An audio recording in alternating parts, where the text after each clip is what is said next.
من اهم الطيور الموجوده في المحميه الصوتي فالكون. الصوتي فالكون من انواع الصقور المهدده بالانقراض، واللي اشتهر بان هو بيجي من مدغشقر وبيمر في الميجريشن تريب بتاعه بجمهوريه مصر العربيه.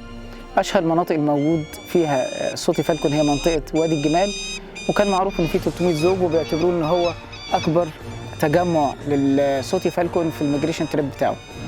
انما احنا لما درسنا عندنا في واحه الفرافره محميه صحراء البيضاء وجوه المحميه بس مش بره حدود المحميه الصوتي فالكون، لقينا ان عندنا 572 دايركت اوبزرفيشن للانديفيدوالز اللي موجوده عندنا.